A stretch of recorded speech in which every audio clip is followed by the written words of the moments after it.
Hey everyone, and welcome to United Church Online. My name is Trevor. I'm one of the pastors here at United Church. So glad that you could be here with us in this online live stream space that we find ourselves. Over the last few weeks, we have been posting on Thursdays on our social media accounts on Facebook and Instagram. We've been posting these spiritual practices. And over the last couple weeks and over the next 3 or 4, we're going to be using what is called a breath prayer. And if you're unfamiliar with the breath prayer, they are these very short prayers, usually anywhere from like 5 to 10 words, or really 2 to 4 phrases, or really one phrase split up into 2 different sections, inhale and exhale. And so today I want to actually have us walk through one of these breath prayers so you can kind of see me do it and kind of practice it. As well as so that you can kind of go through this process, and so that when you see it on Thursdays on Facebook or Instagram, you know what to do, and you can kind of take about 30 seconds to kind of pray these prayers. We find that they're very helpful when you're kind of just going through the scroll and you're just kind of like, mindlessly scrolling through Facebook and Instagram, or maybe you're stumbling on, news articles that kind of take you down a rabbit trail that is you go insane. And like Aaron just talked about last week, you end up running down conspiracy theory trails and believing that Obama is a part of some great conspiracy, although you can't prove it. Anyways, I get sidetracked and we won't go down, rabbit trails. So on Thursdays, we'll be posting these spiritual practices. And for the next couple weeks, they're going to be what are called breath prayers. And so today, I'm going to walk us through that, or through one of them. And you'll see on the screen, it'll pop up the words so that you can kind of say them along with me. I know it's a little bit weird to be kind of talking to your phone or your TV or your laptop or whatever it is you're watching on. I know it could feel a little weird, but it's great for all of us to participate in this together, and knowing that there are people all over the country. Actually, we have people that are watching from Minnesota. Shout out to the Shoes if you guys are watching today. We got people from Illinois, Becca and Travis, who have been participating in producing things. We've got people in San Francisco and California that are watching, and obviously we are based here in Seattle, and so everyone watching here in Seattle. So we have people from all over the place that are participating in this. So know that you are not alone, and that you'll never walk alone. And so on the screen, you will see the prompts and the words for this prayer. And so if you would, get yourself into a comfortable position, whatever that looks like for you.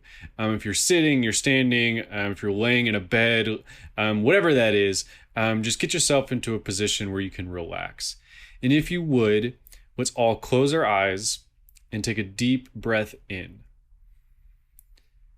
And then exhale. One more time, in and exhale. And the way that a breath prayer is broken up is there's a phrase for the inhale, so in, and there's a phrase for the exhale. So let's say this together. Inhale. You surround me with love and tender mercies. You fill my life with good things. One more time. You surround me with love and tender mercies. You fill my life with good things.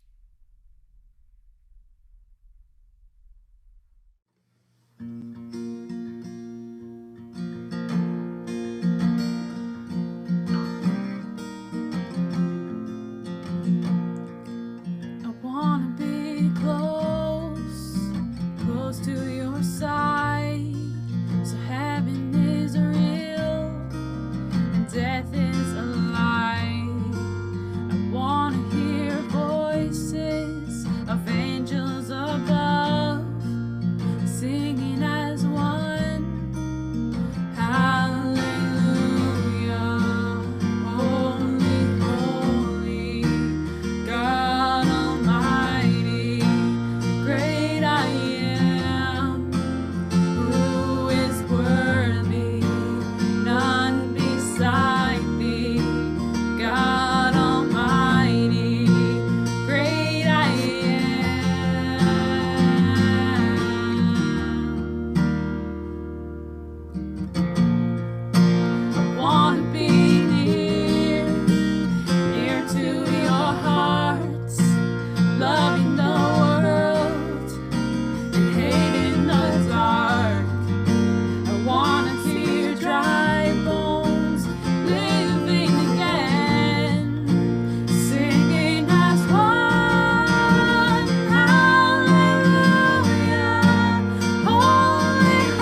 Every day, I'm still looking for God, wrote the poet Mary Oliver.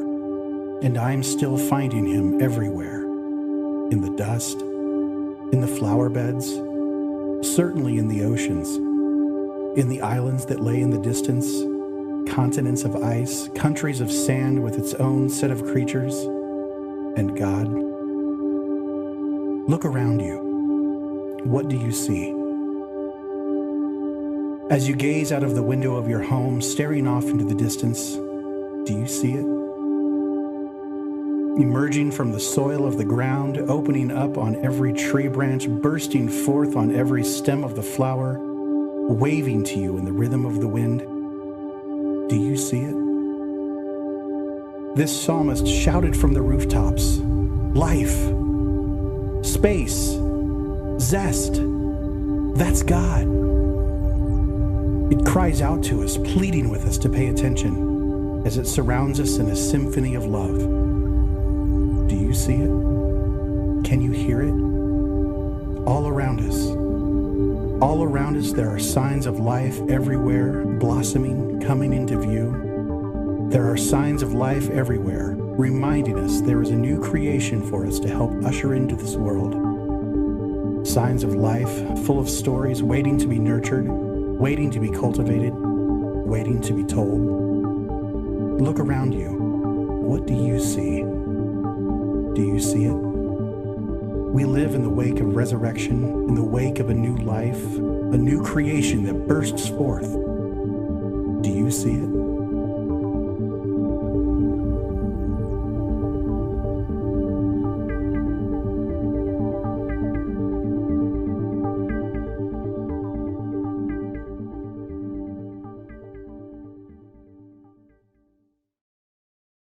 How are you doing? I don't mean that as a greeting.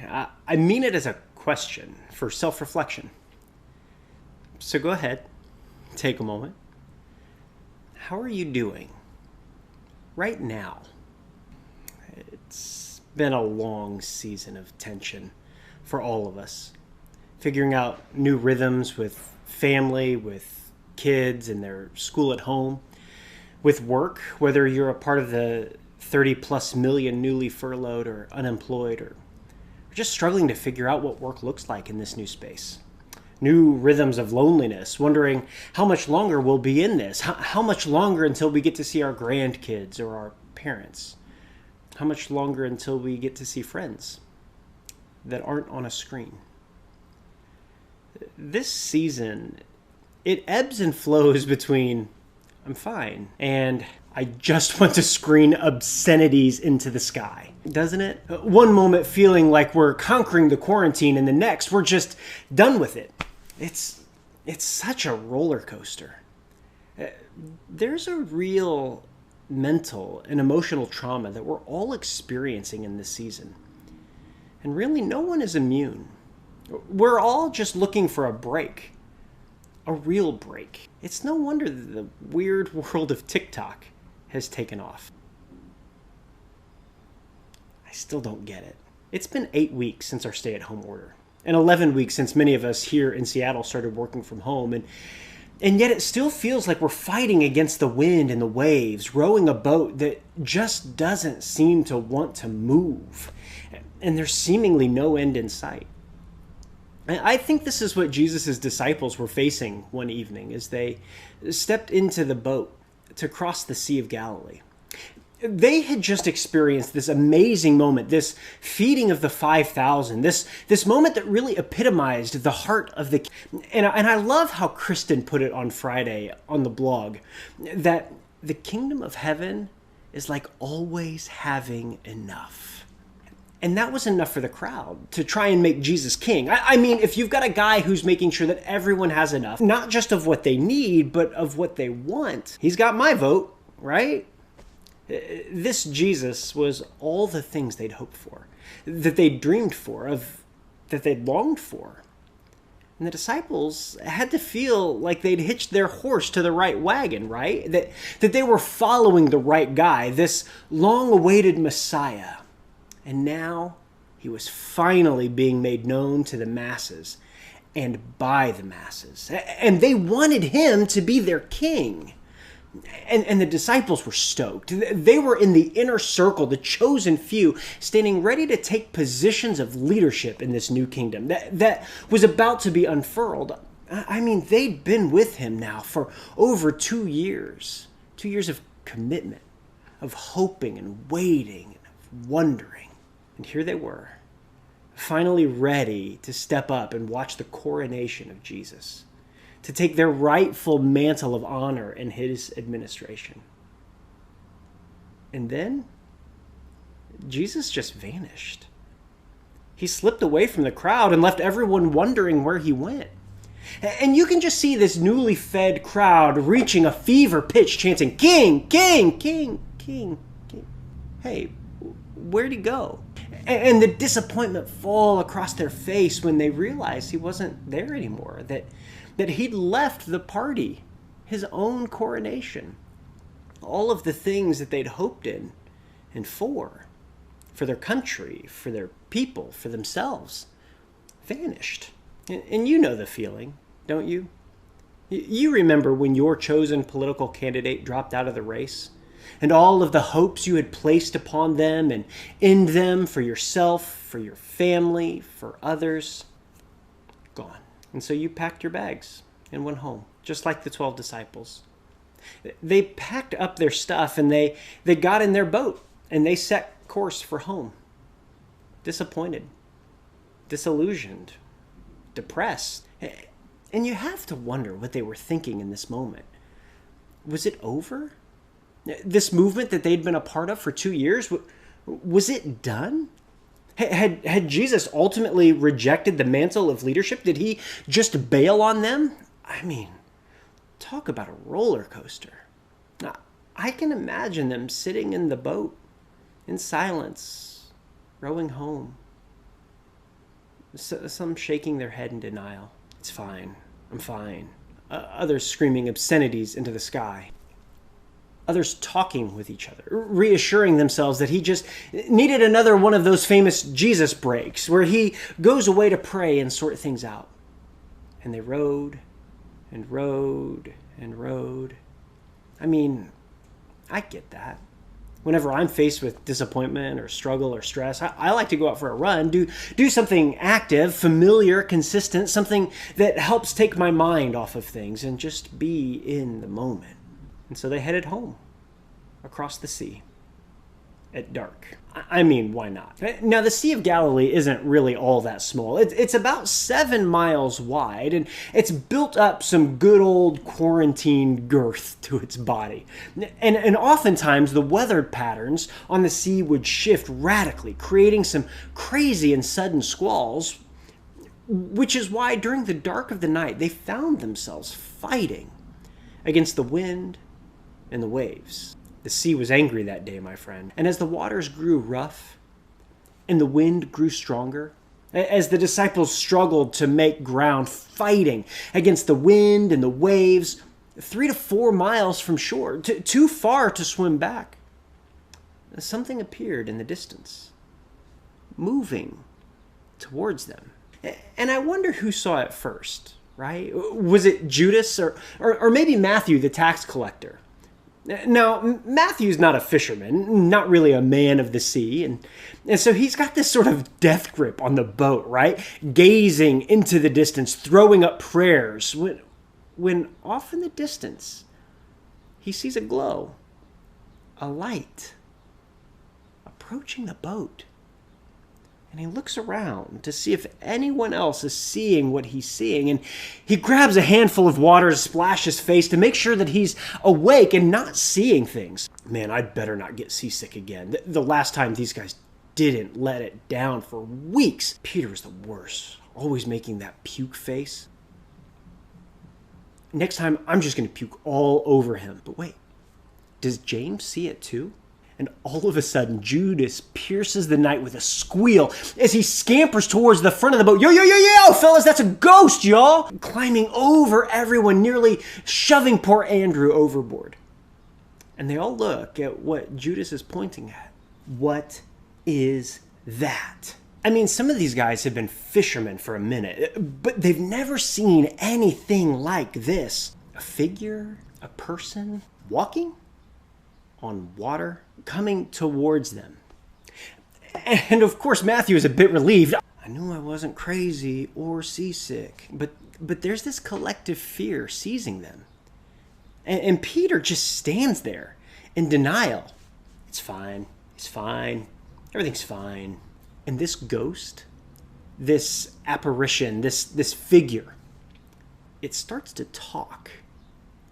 Now, I'm not going to blame these guys, right? I treat them like they're dumb or crazy.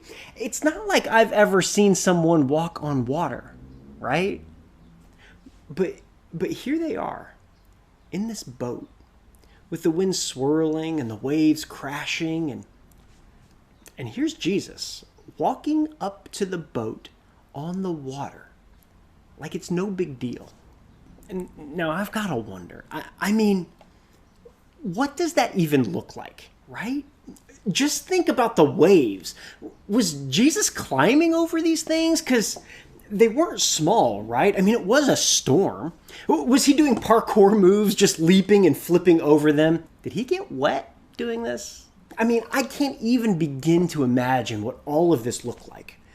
Which is probably why a lot of people try and explain this away. Like he was on some sort of sandbar. But there aren't really any sandbars in the Sea of Galilee 3 to 4 miles into the water. And if there were, how'd he get to that sandbar? But here he is, coming up to the boat, all nonchalant. What's up, fellas? Did you miss me? Don't be afraid. Don't be afraid. It's all good. It's all good.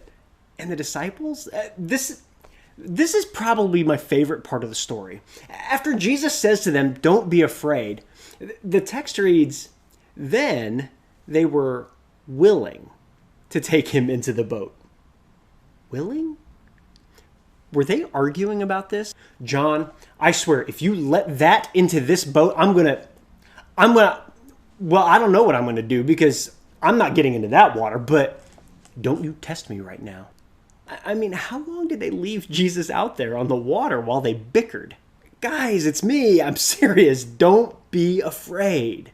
Oh, it's just Jesus walking on water. No big deal. Let him into the boat. I mean, suspend your belief for a moment. Suspend all you know or think you know about Jesus and put yourself in that moment. Would you let him in the boat? I mean, you've been with Jesus for 2 years now, and you've seen some things. He did just feed 5,000 people with 2 fish and 5 loaves. And you've seen him make the lame walk and heal the sick.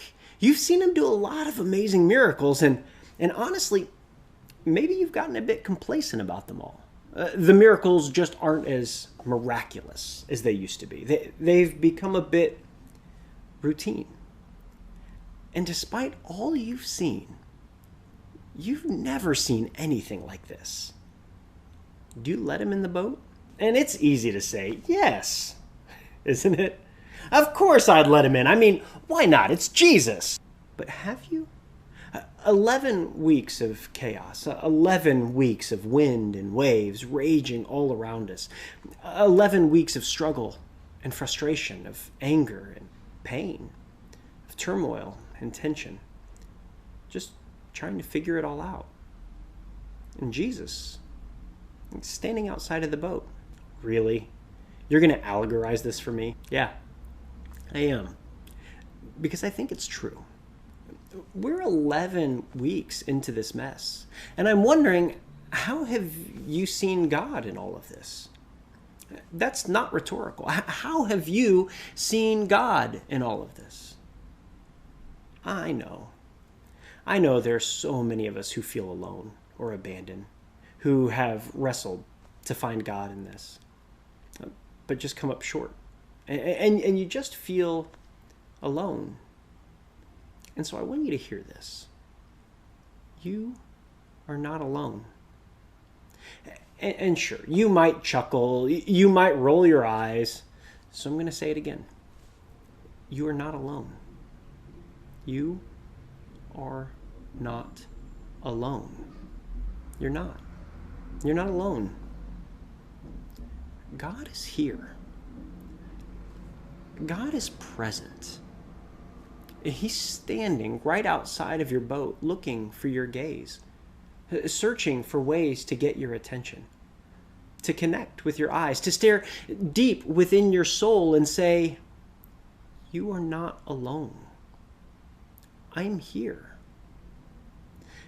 I love how the Rabbi Abraham Joshua Heschel put it so succinctly. Man is not alone. God is ever in search of him. Or how Francis Thompson poetically referred to Jesus as the hound of heaven. He's looking for you in the midst of this crisis. He's trying to catch your attention in the middle of this storm, standing outside of the boat, waving and walking, telling us not to be afraid. I think of the 8 miracles in the book of John, of all of the miracles that we're looking at in this series. This one's my favorite. And it's not because of the miraculous nature of Jesus walking on water and all of the fascinating and theological meanings that occur here. It's my favorite because it's the most pastoral. It's the moment when Jesus looks at his friends and says, "Don't be afraid. I'm here. I'm here." You see, here in this moment, this is the real sign of life. It's Jesus.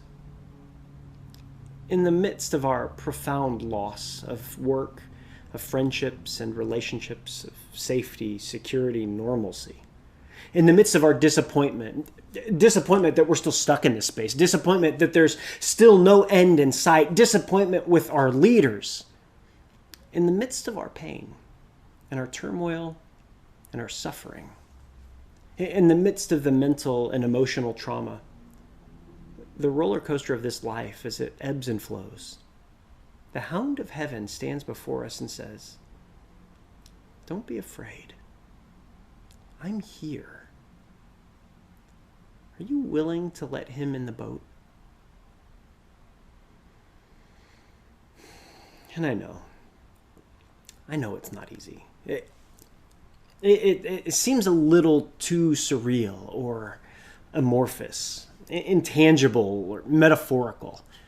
And I get it. We're not in a literal boat. We don't get to put our own 2 eyes on Jesus like the disciples did.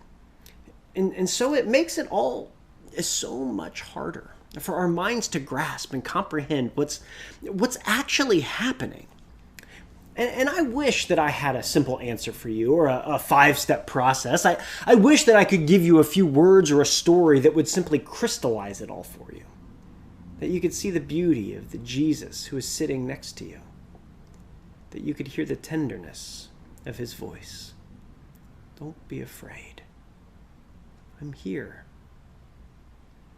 But I can't. I can only offer you my story, my experience, and the stories and the experiences of our community, the people who make up this unique and beautiful church called United, to invite you into this space, into a deeper and more profound relationship with one another and ultimately with God, where together we can process and experience the God who is here in the midst of our turmoil, the God who is walking alongside of us, even when we don't recognize him. And so I'm inviting you here and now to step into this space, to connect on a deeper level than just watching a live stream. And while it might feel a little clunky, as we navigate this next normal, I want you to go to unitedchurch.live and click the check-in button. Connect with us. Take this online relationship to the next phase, or perhaps go a step further and click the Connect with a Pastor button so that we can talk more and process together this Jesus who is here. Yes, I am asking you to step through the 4th wall, to turn this into something real, something tangible, into a relationship with a people who are all in process, who are all discovering more and more about who this Jesus is. So step into this boat with us. You don't have to do this alone. And together, let us hear the voice of him who says, "Don't be afraid. I'm here."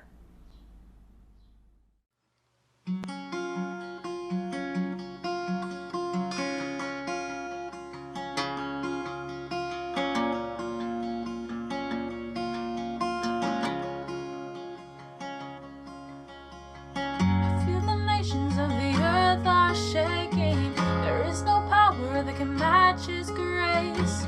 Lift up your head, lift up your eyes to see. All of creation is waiting and longing for sons and daughters to declare this truth. Lift up your head, lift up your voice and sing. He is the light shining in the darkness. He's the hope of all the nations. He is the light, he is the light for all the world to see.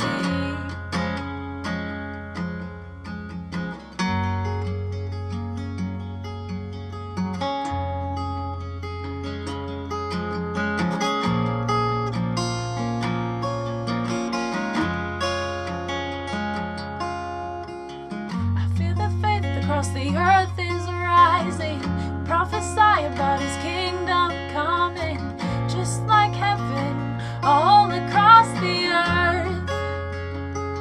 'Cause he is the light, shining in the darkness. He is the hope of all the nations. He is the light for all the world to see. He is the light, shining in the darkness. He is the hope of all the nations. He is the light, he's the light for all the world to see.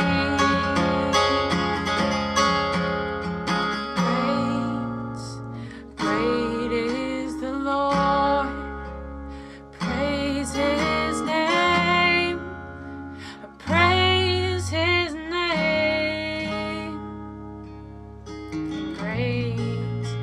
Great is the Lord. Praise his name, praise his name. Great is the Lord. Praise his name, praise his name. Great is the Lord. Praise his name, praise his name. 'Cause he is the light, shining in the darkness. He is the hope of all the nations. He is the light for all the world to see. He is the light, shining in the darkness. He is the hope of all the nations. He is the light for all the world to see. He is the light, shining in the darkness. He is the hope of all the nations. He is the light for all the world to see. He is the light, shining in the darkness. He is the hope of all the nations. He is the light, sing, he is the light for all the world to see. He is the light, shining in the darkness. He is the hope of all the nations. He is the light for all the world to see. He is the light, shining in the darkness. He is the hope of all the nations. He is our light. He is the light for all the world to see. Every week, as a community, we take communion. And we do that intentionally, and we do that every week, whether we are meeting together in a physical space or if we're meeting here in this digital space. We have taken it every week, and we will continue to take it every week as a thing that kind of brings us together, that ties everything together so that we can participate in something together, although we are apart. And so if you would, I'm going to give you the next about 30 seconds or so to kind of head to your fridge or your cupboard to get different elements. If you've been watching over the last X amount of weeks, I don't know, time is not a thing at the moment. So however you've been watching, I've changed what I've been using because I use what has been available to us. And so in the very beginning, it was pomegranate juice and bread. And then turns out that pomegranate juice was actually about 6 weeks expired. And so then I moved on to wine for a couple days, and that didn't last in our house very long. So then I moved to what I have now is milk and a peanut butter cracker thing here that Forrest is a big fan of. And so he eats these typically. So fun story while you're getting your bread. We've met a couple different dogs in our apartment over the last couple weeks. And Forrest was eating these and they're filled with peanut butter, and he had a whole bunch of them on his hands. And so his hands were filled with peanut butter. And one of his new dog best friends, whose name is Jerry, Jerry showed up on the rooftop and started licking Forrest's hands like crazy. Because his hands were covered in peanut butter. And yes, he did wash his hands after that was all said and done, because obviously reasons. So what are we doing here? We are taking communion.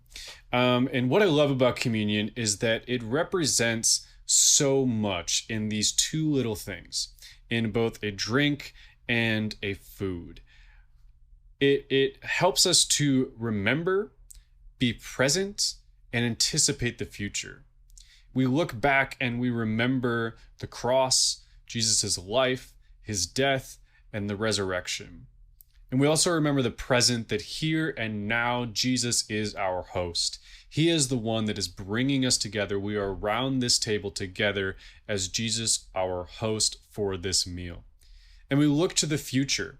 And we anticipate new creations, new beginnings, and the restoration of all things. And so as we take these elements together, those are the things that we are participating in. And so as we remember and reenact that night, the night that Jesus gathered around a table with his best friends, and he took the bread and he broke it and he passed it around and he said, "Take and eat, for this is my body, which has been broken for you." And in the same way, after supper, he took the cup and he passed it around and he said, "Take and drink, for this is my blood, which has been poured out for you for the forgiveness of sins." Let's eat together.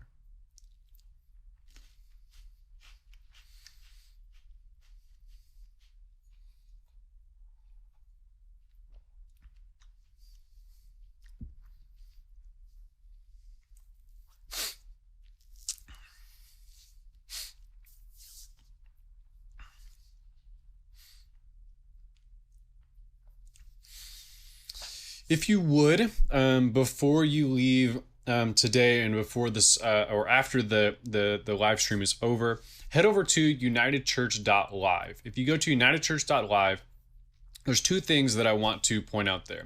The first is going to be a check-in button. That check-in button is going to be the best place to let us know that you are here, as well as a way to kind of get involved with what is happening here at United. There's going to be first a place where you can check a box saying you'd like to be involved in the Sunday morning production. And so what that means is that you can get involved with the prayers, the readings, music.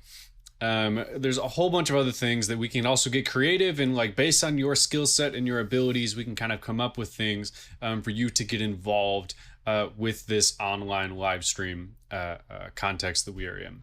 The second thing is going to be submitting a Queen Anne restaurant for our Adopt a Restaurant initiative. So what we've been doing over the last few weeks is we've been adopting restaurants and coffee shops and buying gift cards using our weekly rent. Since we are no longer meeting in person, we have taken that money that has been budgeted and set aside, and we are buying gift cards from different restaurants and coffee shops in the Queen Anne neighborhood, which is where we normally have been meeting before the quarantine. And that's been really awesome. We've seen awesome engagement from you guys, awesome engagement from the restaurants and coffee shops themselves. They've been super appreciative of the support, and just the shout out and the recognition, and just kind of helping them through these situations. And so we want to continue to do that, as well as continue to be creative and find new ways to kind of support and be there for people that are struggling due to our context and our situation. And so if you would, at that check-in button, if you know of Queen Anne restaurants, or you live in Queen Anne, or if you just have favorite restaurants in the area of Seattle, let us know in that check-in button, so that we can kind of use your suggestions and we can participate in creating things together. Also on UnitedChurch.live, if you scroll down to the bottom, there's going to be a place to give. We invite everyone openly and freely to participate in what we're doing. And so by giving to that and giving at UnitedChurch.live, you are helping to give these gift cards and helping out these local restaurants and coffee shops in the area as they kind of experience these tough times. So go ahead and check in after this live stream is over here in a few minutes, as well as if you feel led to give at UnitedChurch.live. You can set a monthly, a weekly, recurring donations, or one time, wherever you find yourself. And so before we end, we actually use a benediction that we've been using for the last 2+ years. Since the beginning of our church as a community, we've been using this benediction. And it is a great benediction that surprisingly I don't have memorized yet. I've been saying it almost every week for 2 years, and I don't have it memorized. I'm really, really close, but not quite. And so we've been saying this. It's an adoption of an older prayer for our context here. But if you would, let these words be a blessing to you today. May God bless you with discomfort at easy answers, hard hearts, half-truths, and superficial relationships, so that you may seek truth boldly and live from deep within your heart where God's Spirit dwells. May God bless you with anger at injustice, oppression, and exploitation of people, so that we may work for justice, freedom, and peace. May God bless you with tears to shed for those who suffer from pain, rejection, starvation, and war, so that we may reach out our hand in comfort and turn their pain into joy. May God bless you with foolishness, to believe that through Jesus Christ we'll have the strength and power necessary to create change in this world and in our neighborhood, so that together we will courageously try what others claim cannot be done. May God bless you with remembrance, that we are called to continue God's redemptive work of love and healing in God's place, in and through God's name, in God's Spirit, continually creating and breathing new life and grace into everything and everyone we touch. Amen. Be in peace, and God bless.